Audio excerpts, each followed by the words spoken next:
성님들 한 분 한 분 머리 위에 하나님의 한량없는 은혜와 축복이 가득하기를 주님의 이름으로 축원드립니다. 오늘은 이제 발람이 이스라엘 백성들을 향하여서 예언하는 내용, 총 4번을 예언하는데 첫 번째 예언하는 내용이 기록되어 있습니다. 그래서 이번 주 일주일 동안은 거기에 대한 말씀을 우리가 묵상했죠. 이 발람이 이스라엘을 향하여 예언하는 이 내용을 알기 위해서는 그 앞부분을 좀 생각해야 됩니다. 지금 20장까지는 이스라엘 백성들이 광야 40년을 이렇게 보냈다 생각하면 21장부터는 이제 40년이 끝나는 무렵입니다. 아론도 이제 죽고, 그리고 이제 모압 땅에서 저 앞에 가나안 땅을 바라보고 있는 그 지점이에요. 그런데 그때 어떤 일이 있습니까? 21절부터 32절까지 보면은 아모리 왕 시온을 먼저 정복합니다. 이 아모리 왕 시온은 어디에 있던 왕이냐면은 이스라엘 지도를 보면은 밑에 보면 사해 여메라는 곳이 있죠. 사해 바다 들어보셨잖아요, 그렇죠? 소금 바다. 그 밑에 동네가 이 아모리 조속 시온이 살고 있던 동네예요. 그런데 사실은요, 이 아모리는 어디 소속되어 있는 족속이었냐면 가나안 땅에 있는 족속이에요. 그렇지만은 가나안 7족속 중에 한 족속이 이 밑에까지 내려왔다라는 것은 그만큼 이 아모리 왕 시온은 힘이 있었다는 거예요. 그래서 원래 모압이 살고 있던 그 땅을 이 아모리가 쳐들어와 가지고 모압 백성들을 다 쫓아내고 자기들이 그 땅을 차지하고 있었던 시기입니다. 그 아모리 왕을 누가 이겼다? 이스라엘 군대가 이겨버린 거예요. 그리고 계속해서 전진합니다. 그래서 어디까지 전진하냐면 야복강까지. 여러분 야복강가 알죠? 야복강가 하면 누가 떠오릅니까? 야곱이 떠오르죠. 야곱이 야복강가에서 실험하잖아요. 그 야복강가까지 이스라엘 백성들이 올라옵니다. 그곳에서 또 누구를 만나냐면 아모리 왕, 그 바산 왕 옥을 만나요. 옥. 그래서 이 바산 왕 옥도 그냥 한 방에 전부 다 전멸시켜 버려요. 원래 아모리 족속이 살고 있던 그 땅에 다른 족속들이 와가지고 진을 치고 살고 있었는데 이스라엘이라는 나라가 들어오더만은 쉽게 그 나라를 정복해버려요. 이 모습을 누가 계속해서 주시하며 보고 있었냐면 모압 왕 발락이라는 왕이 보고 있는 거예요. 우와, 우리를 내쫓았던 저 아모리 족속까지도 한 방에 이기고 바산 왕 옥도 이겨버리는 저 민족은 뭐야? 그리고 그들이 자기 바로 코앞까지 이제 쳐들어온 겁니다. 자, 22장 1절 한번 볼까요? 22장 1절. 우리 오늘 읽었던 성경 보면 한 장만 앞으로 넘기면 있습니다. 22장 1절. 제가 읽어보겠습니다. 이스라엘 자손이 또 길을 떠나 모압 평지에 진을 쳤으니 요단 건너편 곧 여리고 맞은편이더라. 어디까지 올라갔다고요? 여리고 맞은편. 그 모압 땅까지 진을 치고 올라와 버렸어요. 이제 여기가 어디입니까? 나중에 여호수아가 이 여리고성을 이제 정복하면서 본격적으로 가나안 땅을 들어가게 되잖아요. 그 땅까지 올라온 것입니다. 모압 왕 입장에서는요, 두렵고 떨릴까요? 두렵고 떨리죠. 왼수 같았던 아모리 왕도 이겨버리고 바산 왕도 이긴 그 이스라엘 왕이 바로 코미까지 쳐들어온 거예요. 얼마나 고민되겠습니까? 그래서 22장 3절 말씀에 보면 모압이 심히 두려워하였으니 이스라엘 백성이 많음으로 말미암아 모압이 이스라엘 자손 때문에 번민하더라. 여기서 이스라엘 백성이 많았다는 것도 의미가 있겠지만, 수적으로 많았다는 건 의미가 있지만 강했다는 의미도 있죠. 강하고 많으니까 아모리도 이기고 바산도 이기는 거 아니겠습니까? 그 강력한 군대가 바로 코미까지 오니까 이 모압 왕이 뭐 했더라? 번민했더라. 너무 마음이 힘든 거예요. 야, 이거 어떡하지? 저들이 이제 올라오기만 하면 우리도 이제 멸망당하는 거 아닐까?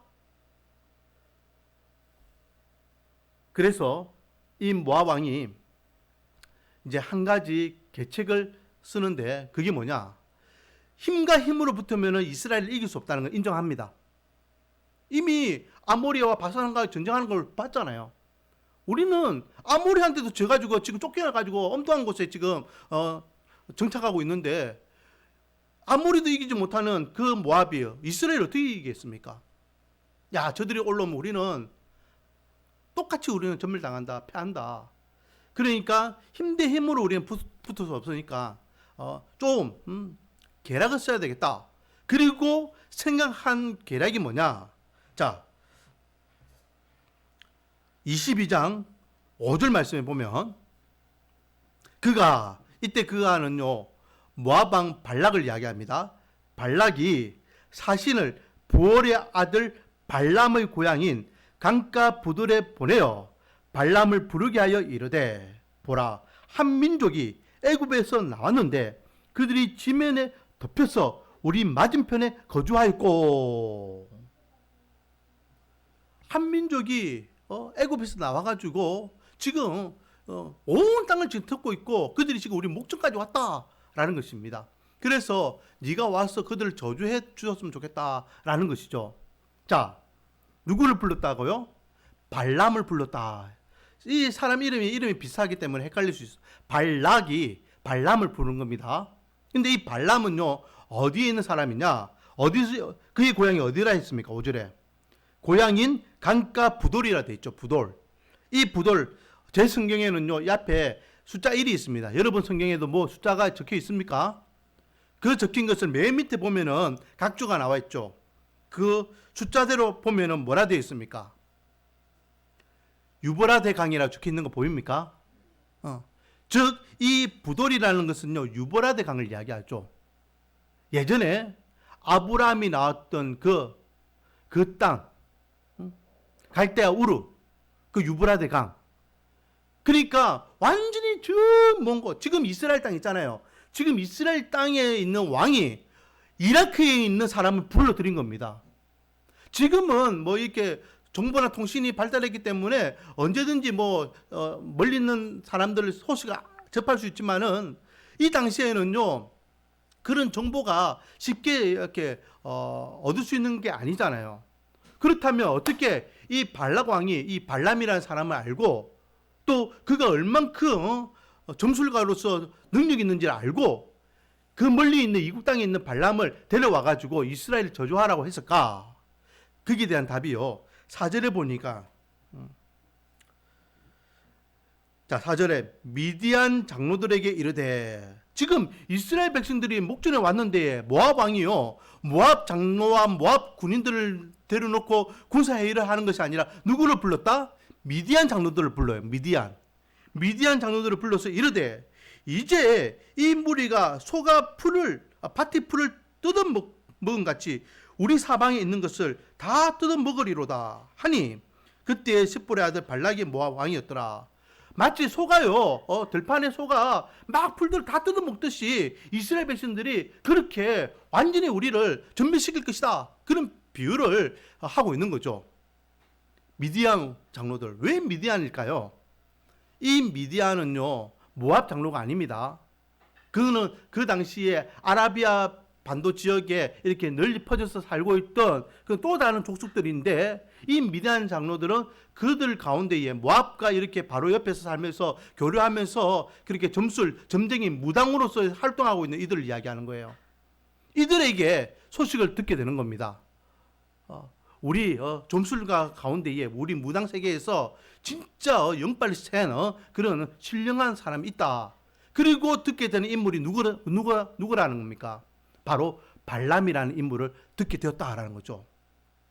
그래서 이 발람을 초청하는데 보십시오. 7절에 이 발람이라는 사람을 알고 이 발락 왕이 발람에게 사람을 보내서 데려오는데 사신을 보냅니다. 그런데 누가 갑니까? 모압 장로가 따로 있죠. 모압 장로들과 누구를 보냈다? 미디안 장로들이 손에 복채를 가지고 떠나 발람에게 이르러 발락의 말을 그에게 전하매. 누가 갔다고요? 모압 장로들, 모압의 신하들과 그리고 미디안 장로들, 미디안의 그 점쟁이들이 같이 갔다는 겁니다. 왜 같이 갔을까요? 중재자 역할을 하는 거죠.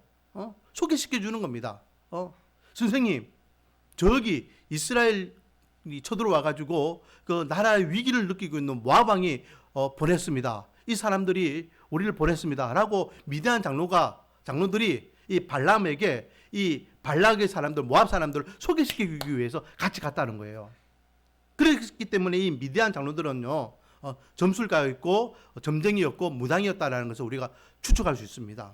그렇게 해서 이 발락은 먼 이국 땅에 있는 발람이라는 사람을 알게 되고 그를 초청하게 됩니다. 하나님께서 첫날 밤은 처음은 이들이 요청하는 것을 노하시죠. 따라가지 마라. 따라가면 안 된다. 그래서 이 발람은 안 가겠습니다 라고 노합니다. 그리고 두 번째 더 높은, 그러니까 앞에는 뭐 차장급을 보냈다면 이번엔 장관급을 보내요. 장관급을 또 보내가지고 네가 원하는 대로 금원을 다 드리고 그리고 너에게 충분한 보상을 해주겠다 라고 하면서 데려오게 합니다. 그때 이 발람이 뭐라 합니까? 나는 금은 보화 필요 없다. 나는 어떤 부귀영화 원하지 않는다. 나는 하나님께서 가라면 가고 하나님 가지 말라면 안 간다. 하나님께서 하라고 하면 그 말씀만 전할 뿐이다 라고 단칼에 자기의 어떤 중심을 이야기합니다. 그리고 그날 밤에 하나님께서 이 발람에게 나타나셔가지고 야, 이 사람들 누구냐? 예, 모압 땅에서 온 사람들입니다. 그래? 그러면 따라가라 라고 허락하시면서 한 가지 경고를 하시죠. 22장 20절입니다. 22장 20절 보면 밤에 하나님이 발람에게 임하여 이르시되 그 사람들이 너를 부르러 왔거든 일어나 함께 가라. 그러나 내가 내게 이르는 말만 준행할지니라. 네가 따라가지만은 네 마음대로 네가 하고 싶은 대로 말하지 말고 내가 너에게 일러주는 말만 그냥 전달만 해라 라고 경고해요. 그리고 아침 일찍 일어나서 이 발람이 이제 나귀를 타고 두 종과 함께 그 먼 길을 이제 출발합니다. 그런데요, 하나님께서 분명히 가라 했잖아요.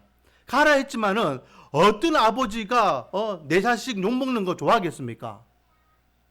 발람에게는 가라고 했지만은 이스라엘을 저주하기 위해서 가는 그 모습 자체는, 이스라엘을 저주하는 그 자체는 하나님께서 원하지 않는 거예요. 그래서 다시 한번 엄중한 경고를 위해서 발람이 가는 그 길목에 누구를 보내죠? 여호와의 사자를 보냅니다.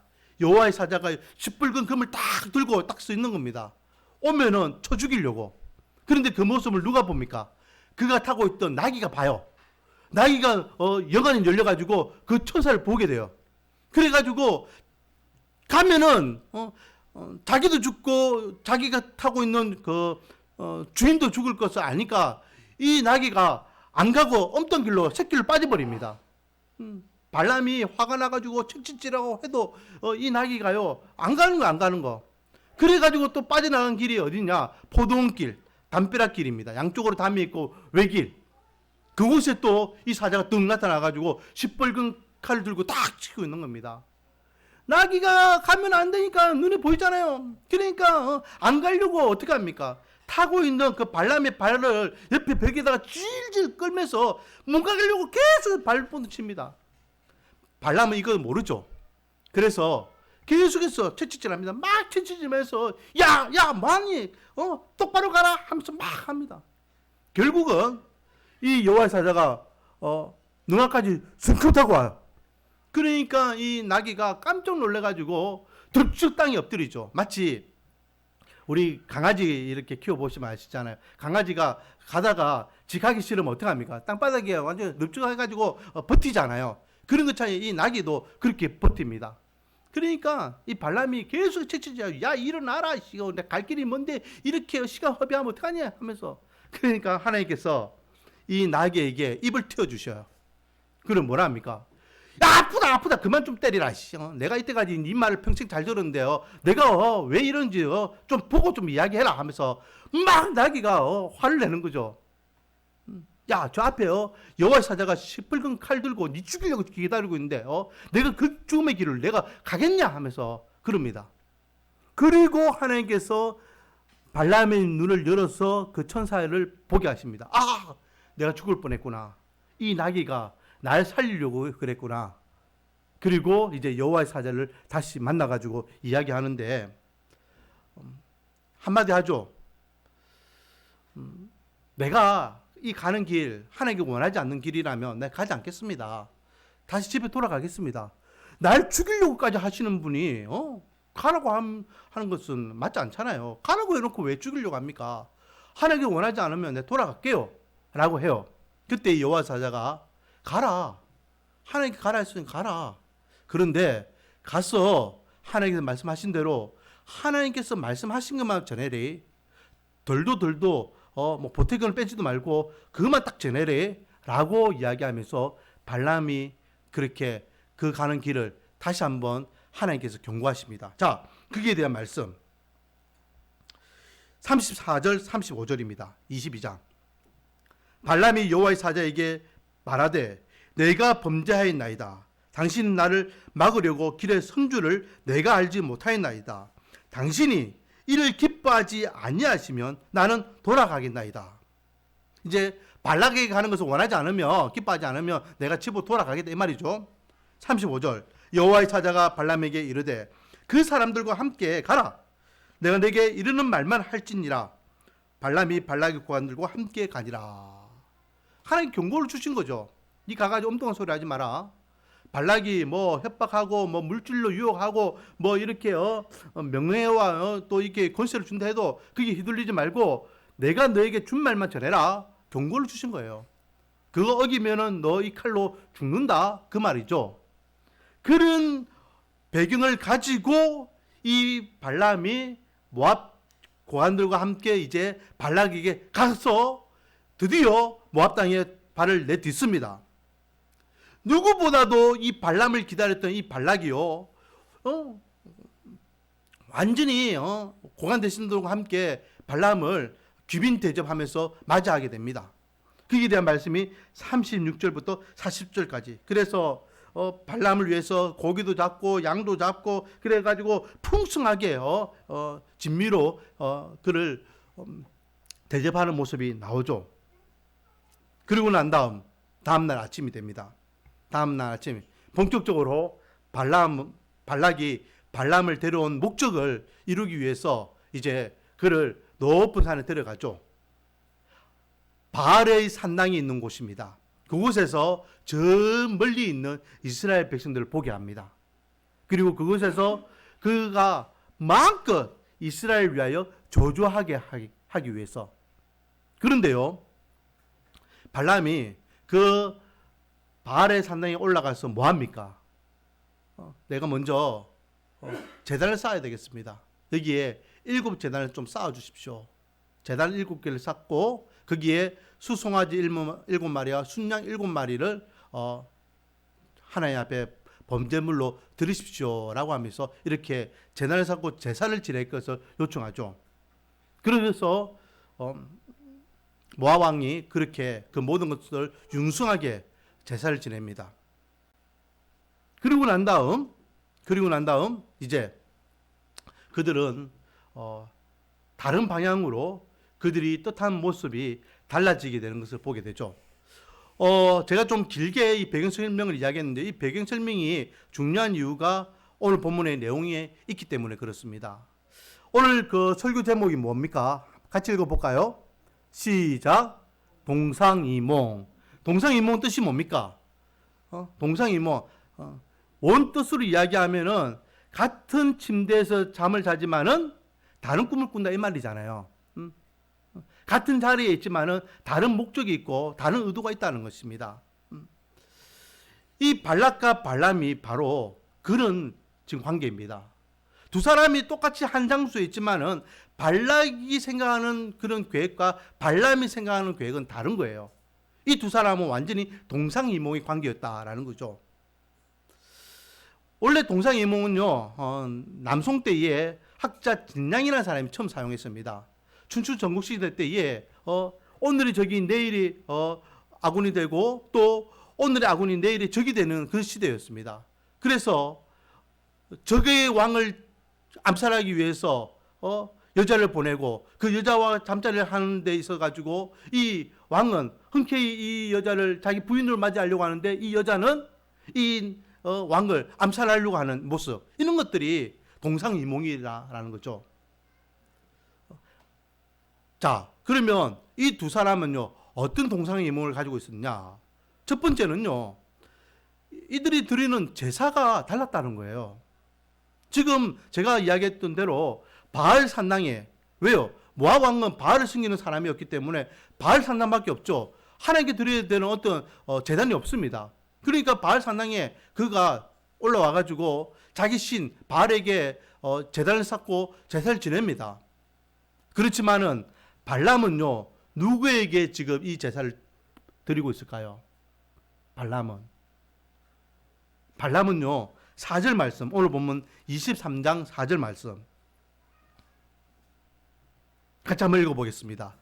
시작. 하나님이 발람에게 임하시는지 발람이 아뢰되 내가 7 제단을 쌓고 그 제단에 수송아지와 순양을 들었나이다.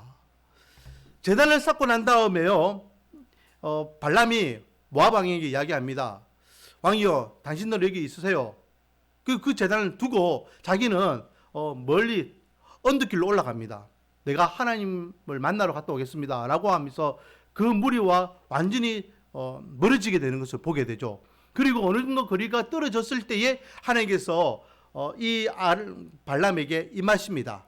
임하셔가지고 발람을 만나주셔요.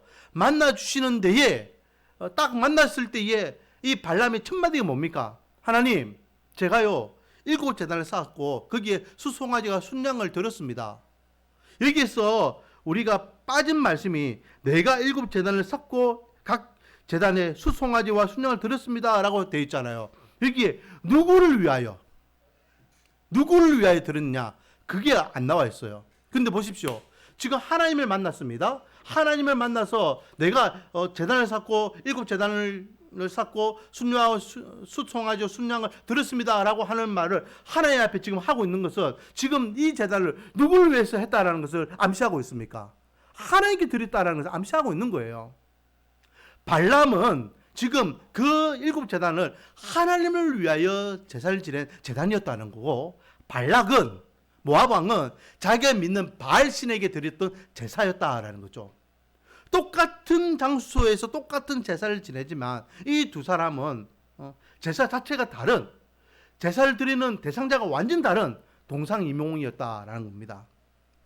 두 번째, 이 두 사람의 동상이몽은요, 바로 이 발람이 예언하는 예언의 내용 자체가 동상이몽입니다.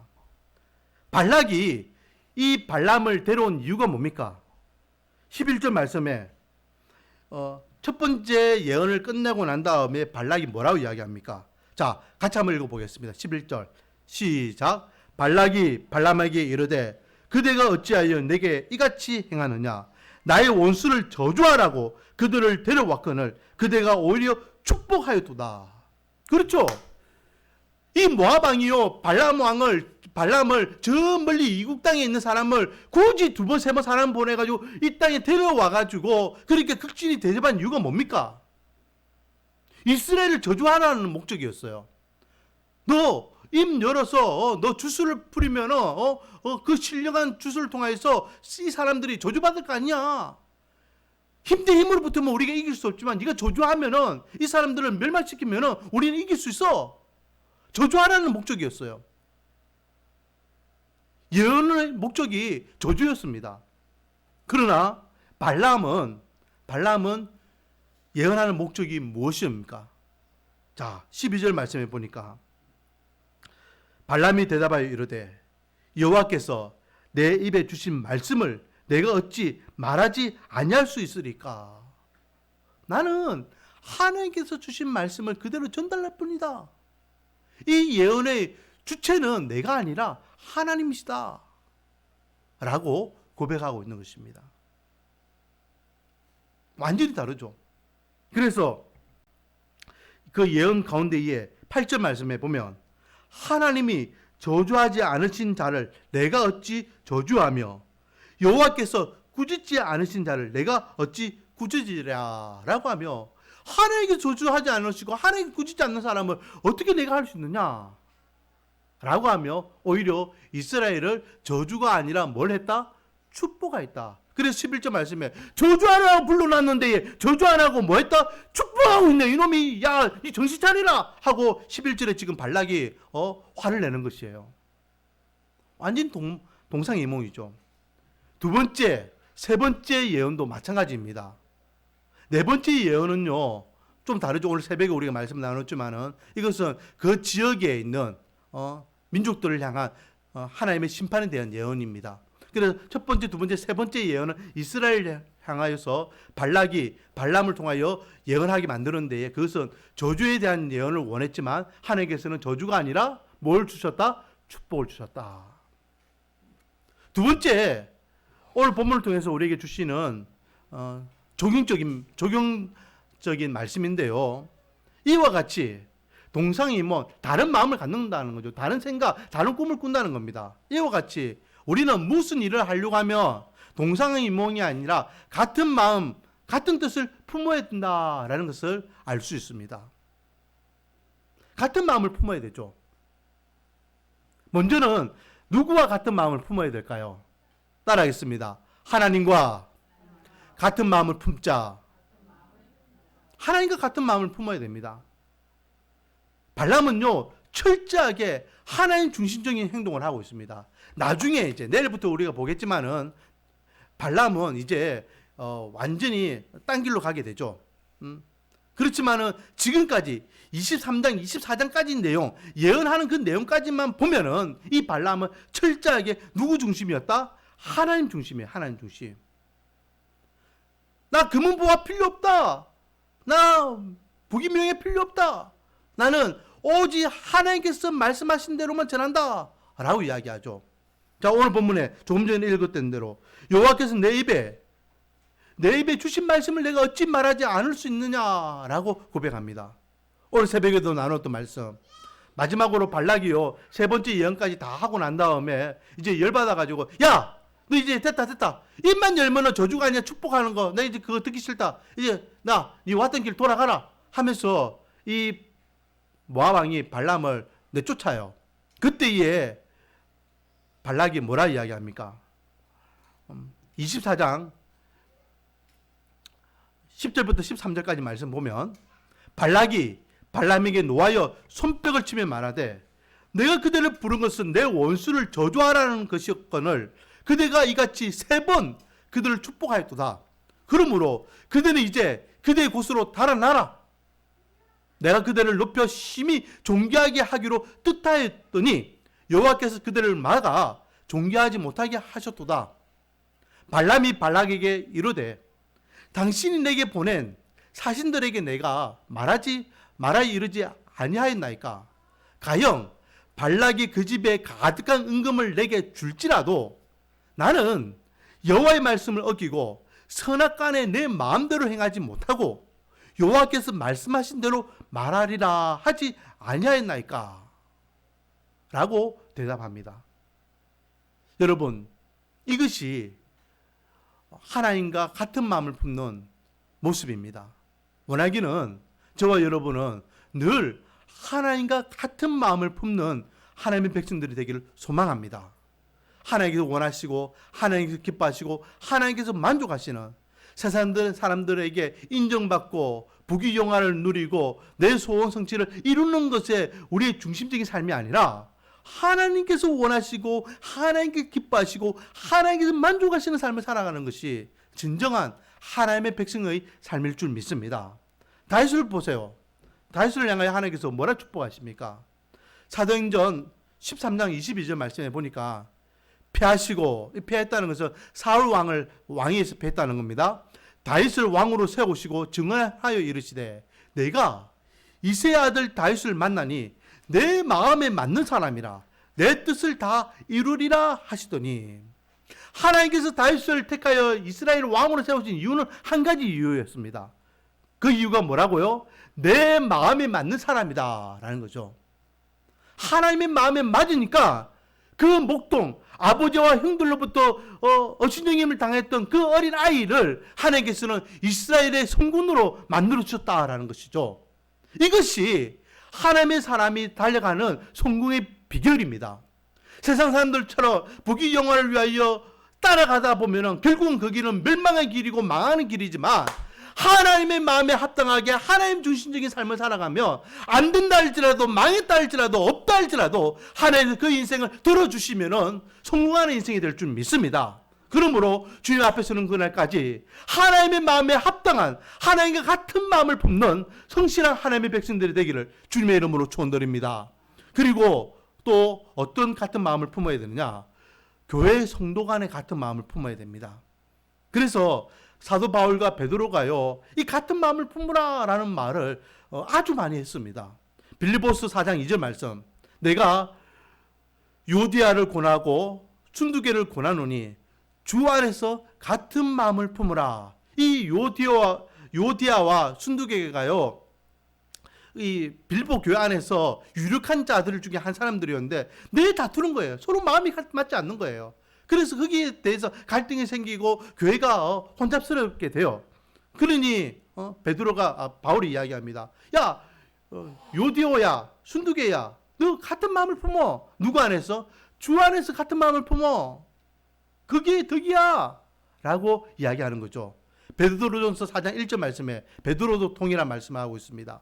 그리스도께서 이미 육체의 고난을 다 받으셨으니 너희도 같은 마음으로 값없을 삼으라. 이는 육체의 고난을 받는 자는 죄를 그쳤음이라 라고 하며, 같은 마음을 품어라. 너희도 같은 마음을 품어라. 그리스도와 같은 마음을 품어라. 그래서 어떤 고난과 역경도 믿음으로 이겨내어라 라고 권하고 있는 것이죠. 고린도전서 1장 10절 말씀, 형제들아, 고린도 교회에 우리 잘 알고 있죠. 당파가 나눠져 있었잖아요. 그런 교회를 향하여 바울이 뭐라 합니까? 형제들아, 내가 우리 주 예수 그리스도의 이름으로 너희를 권하노니 모두가 같은 말을 하고 너희 가운데 분쟁이 없이 같은 마음과 같은 뜻으로 온전히 합하라. 네, 그렇습니다. 하나님의 몸된 교회는요, 같은 마음을 품어야 되는 것입니다. 동상이몽이 되면 안 되는 거죠. 한 자리에 앉아서 같이 예배드리고 성도 교제를 나누지만은 이 사람은 이 생각, 저 사람은 저 생각, 다른 생각을 하면서 분쟁이 일어나고 갈등이 일어나면 그 교회는 건강하지 못합니다.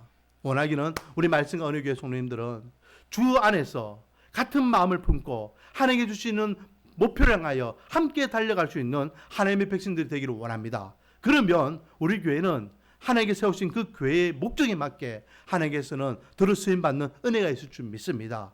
주님 앞에 서는 그날까지 주님과 같은 마음을 품고 온 성도들이 같은 마음을 품어서 함께 행복과 기쁨, 즐거움과 은혜가 넘치는 믿음의 삶을 살아가는 저와 여러분이 되기를 주님의 이름으로 축원드립니다.